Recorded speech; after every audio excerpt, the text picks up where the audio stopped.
Yeah, hey there, everyone. Welcome back to another episode of, well, another Game Vault video, I should say. I'm Captain Beefy, as always, with the Game Vault, and we're here talking about our least favorite subject, and that is DEI, which stands for Didn't Earn It. No, diversity, equity, and inclusion. And this is a cancer that has been ruining entertainment and culture here in the United States and in the Western world overall for quite some time now.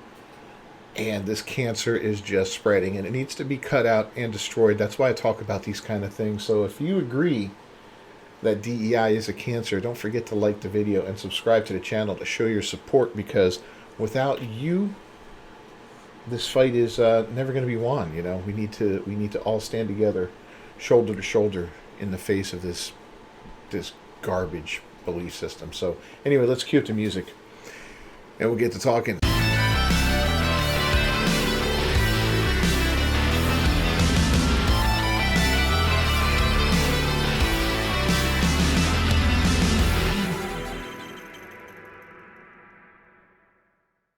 Epic Games Unreal Engine coding standards mandate inclusive word choice, ban terms such as slave, master, and nuke, and push transgender ideology. So Unreal Engine is so if you don't know games, right? If you're just one of these guys on the fringe and you don't understand how games are built into an engine. So all these different games that you play, they operate under an engine, and Unreal Engine is one of the biggest ones out there. It's on Unreal Engine 5.2 right now or something like that. It's been one of the most amazing game engines out there. You've got other engines like Resident Evil. Capcom uses the RE engine, and Bethesda uses the Creation engine. So sometimes games will have their own, or sometimes studios will have their own engine, but a lot of people use Unreal, which is which is a larger engine that many different companies can use.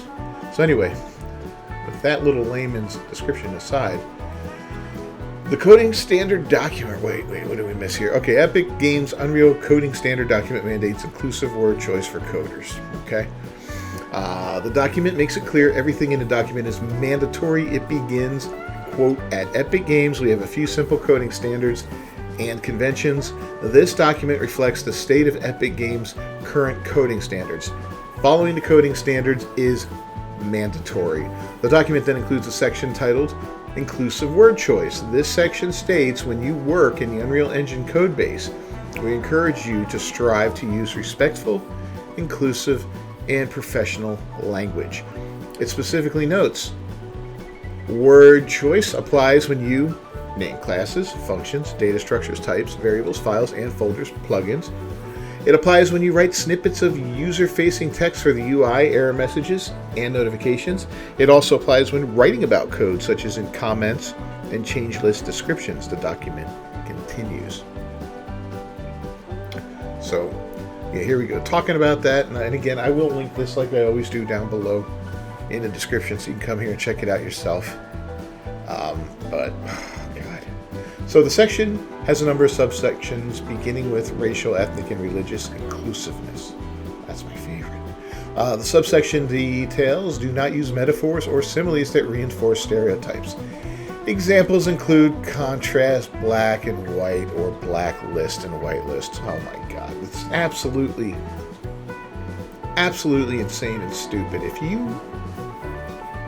are that delicate that words like blacklist and whitelist trigger you and bother you and make you feel like you are being targeted or anything like that, or you just feel that it's inappropriate, then dude, you don't belong on this earth. You need to go live in a bubble somewhere and just get away from all the hurtful things, because my God, that's nothing. And it says, do not use words that refer to historical trauma or lived experience of discrimination. Examples include slave, master, and nuke. I mean, we've talked about I know there's a push to get rid of calling the biggest bedroom in the house the master bedroom because of slavery.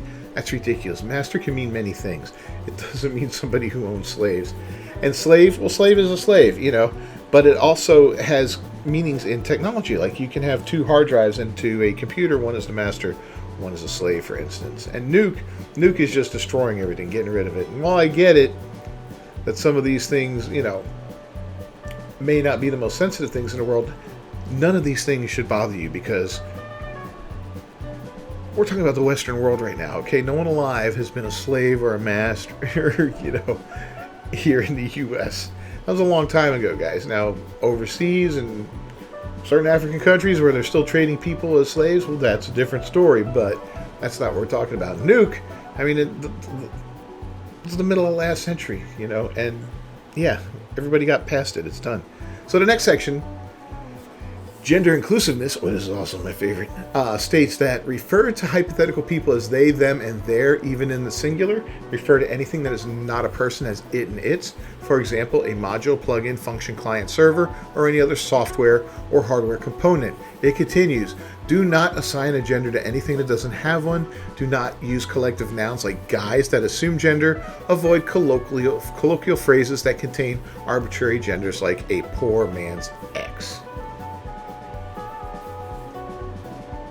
This is just getting worse and worse as I read it. This is Unreal Engine. I mean, I love Unreal Engine. Unreal 5 has been an amazing upgrade to so many games. All these new games that are coming out that are in the Unreal Engine 5, they just look fantastic. It feels like we've reached the pinnacle of graphics right now, that any improvements are they're going to be so minuscule and compared to what we've achieved up to this point right now, And even Unreal Engine 4 was amazing. You look at a game like Stellar Blade, which is still done in Unreal Engine 4, and it looks fantastic, right? But these new ones in UE5 are just absolutely sick. All these game upgrades that go into UE5, wow, they look fantastic. But let's keep going here, man, because that's not all. We have the next two subsections. They are slang and overloaded words. Under slang, Epic Games states, remember that your words are being read by a global audience that may not share the same idioms and attitudes, and who might not understand the same cultural references. It adds, avoid slang and colloquialisms, even if you think they're funny or harmless. They may be hard to understand for people whose first language is not English and might not translate well. The section concludes, do not use profanity. So that whole section right there, I can actually support that, because, yeah, slang, while it could be, it's probably mostly harmless, but translating slang sometimes will not make sense and can cause a lot of confusion with people that don't have English as their first language, Even if they do have it as their first language, sometimes there's regional slang. Slang here in the U.S. is a lot different than slang over in the U.K. or in Australia, so I get that. And the do not use profanity, I support that 100%. I try so hard not to use profanity. I do use it occasionally in these news videos because the stuff out there is so ridiculous that, it pulls it out of me once in a while. But for the most part, I don't. In my playthroughs and all that, I try not to. There may be the occasional, oh shit moment, so to speak. But for the most part, I'm not throwing F-bombs and, just going nuts in there like a lot of people are. Under overloaded words, Epic Games states, many terms that we use for their technical meanings also have other meanings outside of technology. Examples include abort, execute, or native. When you use words like these, always be precise and examine the context in which they appear.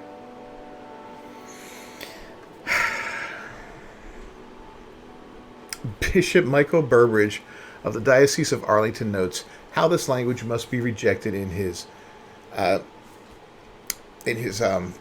writings on gender ideology. Those asserting a transgender identity and or seeking to transition often adopt new names and pronouns that reflect their desired identity and insist that others must use the chosen names and pronouns. Such use might seem innocuous and even appear to be an innocent way of signaling love and acceptance of a person. In reality, however, it presents a profound crisis. We can never say something contrary to what we know to be true. To use names and pronouns that contradict the person's God-given identity is to speak falsely.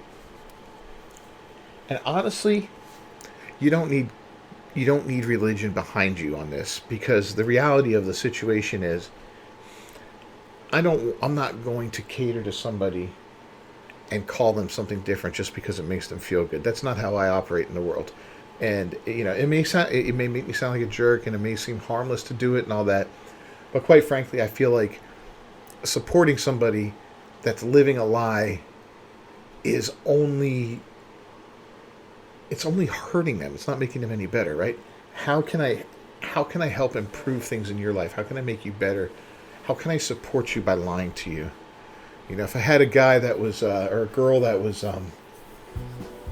anorexic, and she kept coming to me saying, how do I look? Do I look great? I lost another pound and all that, and I could see her slowly wasting away and dying in front of me. I'm not going to tell her, you look beautiful, you look amazing, my God, you look outstanding. I'll tell you, you look sick, and we need to get you some help. And I feel the same way about this transgender stuff. You can't keep supporting that. But anyway, that goes on a little bit more on this. Feel free to check this out down below in the description. Now we're going to talk about something else that we've talked about quite a few times on this channel. This is on a better, lighter note. And it's a Stellar Blade director promises team is working on photo mode and will add more costumes. Well, that sounds like a dangerous combination. So if you don't know, and I do want to do a story on this, the additional costumes that just came out for the game late last week, was it? Yeah, it was late last week. I think it was Friday. Pissed off a lot of journalists because it gave people like me and Grums and JT Smash and all that a W.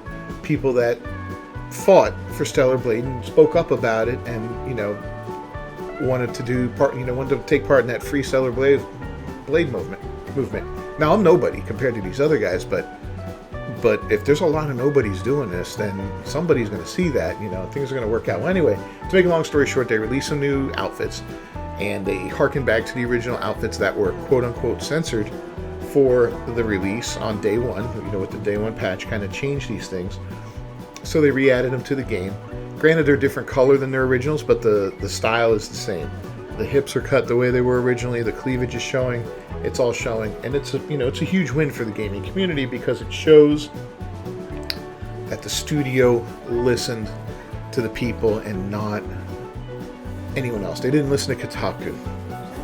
They didn't listen to Alyssa Mercante or that jack off that got that whole Kotaku detected thing shut down that we just talked about the other day. I can't remember his name. But in any case, it's a big win. We also got a boss mode challenge, which is cool, allowing you to replay defeated bosses with new settings and a new Neuralink suit that you can get when you finish the new boss challenge mode. Bug fixes and all that were in there as well. But while discussing with the patch and update with Fantisu, Kim, the director of the game, revealed the development team is creating or working on a new photo mode.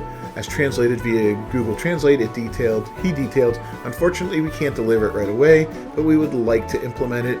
If we do implement it, we want to make it high quality, so we are currently working on it, so please wait a little while. As for what the photo mode would be, Kim noted, we're considering various features, so please wait. He also confirmed that developers plan to add in more costumes, informing the outlet, yes, some will be added.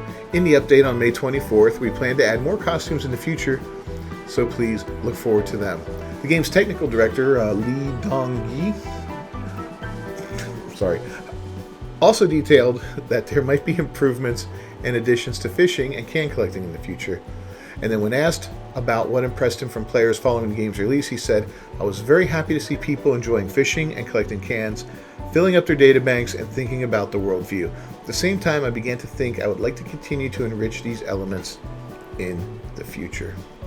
As far as the possibility of a sequel, can confirm that Shift Up is exploring options. He stated, we are considering various plans for the possibility of producing a sequel. For example, it could be something that complements the story and worldview of this work, or it could be completely different work. We will decide based on what we want to deliver and what we want to depict while watching everyone's reaction to this work. That's how he concluded it. It was reported earlier this month by ex-user Okami13 that Shift Up was already considering developing a sequel based on documents concerning the company going public. Kemi detailed, Stellar Blade developer Shift Up confirms both a PC version and a sequel are under consideration. So yeah, that's a lot. So this is a new IP. We're going to see more from Stellar Blade in the future. We're going to see a second mainline game, and I'm sure we'll see more in, down the line, 3, 4 of them, whatever. I don't know how many more years I got left in me. You start to look at games that, when you're in your 50s, and you look at development cycles and all that, and some games have really long cycles, like a Fallout game or a Elder Scrolls game can be a decade plus, right? And you go, at 54, I'm like, what do I have? 2, maybe 3 more, Fallout, Elder Scrolls in me, if I'm lucky. And when that second and third one comes out, am I going to be cognizant enough to play it, or are my reflexes going to be good enough to play it? You know, it's a weird thought, man. It's a weird thought based on your own mortality like that. It's pretty amazing. So, you know, quick turnaround games. Like if I was a Madden player, I'd be like, I can play Madden every year. You know, play football, or whatever, or FIFA, whatever. You know, a game like this, I would imagine is a 3 to 4 year thing. But in any case, I think we're going to see more of this in the future. I don't know if we'll see any DLC with it. I don't think there's any planned. And I don't know how the story ends yet. I'm working my way through it. I'm doing a whole bunch of side missions right now and fixing to move on past the point of no return, I believe, so that I'll be able to, you know, finish the game off and all that. I don't know if it's going to leave room for DLC. I mean, there's always room for DLC. You could do so much with it. You could take a smaller character and give them a larger role and play as them for a while. You could take the main character and bring them on a different route. I don't know. There's a lot of stuff you can do. DLC would be kind of nice, but, you know, if they just want to go right to work on Stellar Blade 2 and just give us, you know, maybe a new mode of play like they did with the Boss Rush and New Game Plus. New Game Plus goes a long way to giving a game longevity. So I'm glad they added that. And, well, they had it on day one. I think it was added with the day one patch, which is fantastic. So, yeah, that's a win. That's a win. All right, guys. Well, we're going to go ahead and wrap things up. Let me know down in the comments what you think about Stellar Blade's future. Do you think it's a bright future? And are you glad to see the win that the players got, you know, by protesting the changes that were made? That's huge. That's really huge, because this was only costumes. You know, things can change a lot worse, and we've seen other things change a lot worse. Gameplay can change, you know, features can change inside of a game. And once you pre-order it and pay for it up front, you know, yeah, you can cancel your pre-order and all that, but, you know, it's a shame to have to do that because the parameters changed. If somebody promises you a cheeseburger with lettuce, tomato, onions, ketchup, and mayonnaise on it, that's what they should give you. You know, you shouldn't get the hamburger and they say, oh, well, we only put ketchup and mayonnaise on it. The lettuce, tomato, and onion are going to come in 6 months, or, you know, you have to download them 4 months later, or they're going to be paid DLC, part of a season pass, whatever. You know, things change sometimes, and that can be very, very frustrating. Anyway, go ahead, leave a like on the video down below. Don't forget to subscribe to the channel. Ring that bell for notifications. I'll see you guys next time. Until then, peace.